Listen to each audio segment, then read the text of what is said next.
Joining me now is Dan Henninger, Wall Street Journal columnist and Fox Business contributor. Dan, great to see you. Thank you for being here. Now, I realize we don't look to woke corporate boards for lessons or displays of courage. However, this is lowering the bar on any kind of displays of courage, or really giving way to sniveling cowardice, the likes of which I've never seen from corporations.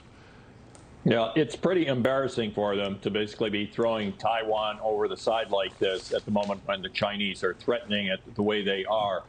No surprise, we don't look for national security leadership from corporations. But it is true, I think, that there has been an awakening among many American companies. Investors are redeploying some of their assets out of China. There is talk of trying to find other manufacturing hubs, whether in Southeast Asia or even in Central and South America.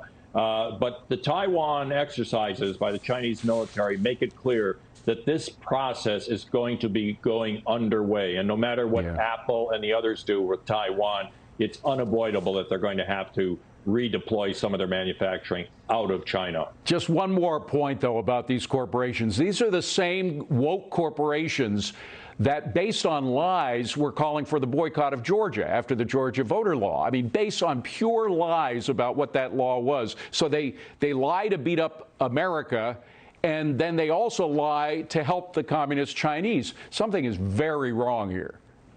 Well, that's for sure. I mean, after Major League Baseball pulled the All-Star game out of Atlanta, I wrote a column, Boycott Baseball. Yeah, I mean, it was just too political. I stopped watching it. So now the NBA is deeply involved in China, and nonetheless, you have WNBA star Brittany Griner sentenced to 9 years in prison in Russia.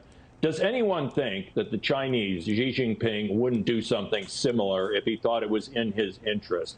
It is especially craven, David, for the NBA to be continuing this association with a communist party like that in China when they've got this star under an autocratic regime in Russia facing 9 years in prison. It really is not sustainable. You know, there's another thing that makes it illogical in the long run, because there was a terrific piece in your Wall Street Journal over the weekend saying that the entire world could go into a deep depression, not just a recession, if in fact China invades Taiwan. So while U.S. corporations seem to be on China's side in terms of the Taiwan dispute, we could all end up a lot poorer if in fact China does invade Taiwan.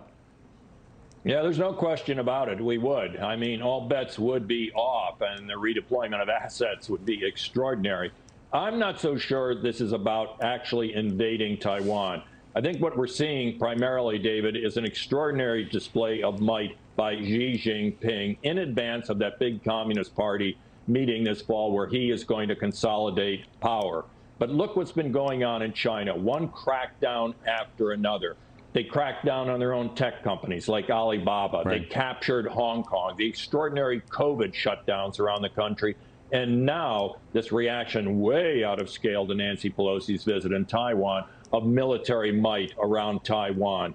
Xi is showing the world that he's in control. He's showing the Chinese that he's in control. And the question is, how far is he willing to go? Whenever you get involved in a tripwire like this, you are playing with big danger. Well, I talked to the author, one of the authors of that article in the Journal about that earlier today. He said there is a possibility, it may be far-fetched, thank goodness, but there is a possibility that there may even be a preemptive strike against one of the U.S. bases in the Far East, either Okinawa or Guam or perhaps somewhere else where our forces are concentrated. If that happens, Katie, bar the doors. I mean, that's World War III.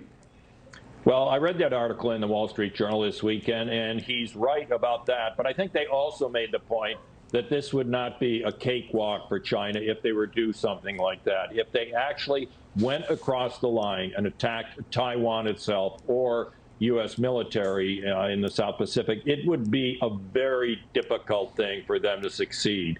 There's a lot of cyber warfare, as that article noted, that we can deploy against the Chinese. They would be undertaking something that I'm not sure, as I was just suggesting, Xi Jinping wants to do ahead of that big Communist Party meeting this fall. He wants to consolidate his power, And I don't think he needs to be at war with the United States while he's trying to do that. Final question, Dan, is Xi acting now because he realizes that this extraordinarily weak and mismanaged administration won't be in power for a second term? I completely agree with that, David. I mean, what we have seen over the past week or so with so many progressive Democrats like Jerry Nadler or Carolyn Maloney not being able to say they would support Joe Biden effectively makes him a lame duck 2 years before the presidential election. And I agree. I think Xi Jinping, Vladimir Putin, and the Iranian mullahs are all looking and recalculating what they can get away with when a president of the United States is not being supported by his own party. We're heading into a very dangerous period. Dan Henninger, good to see you, Dan. Thank you very much. Appreciate it.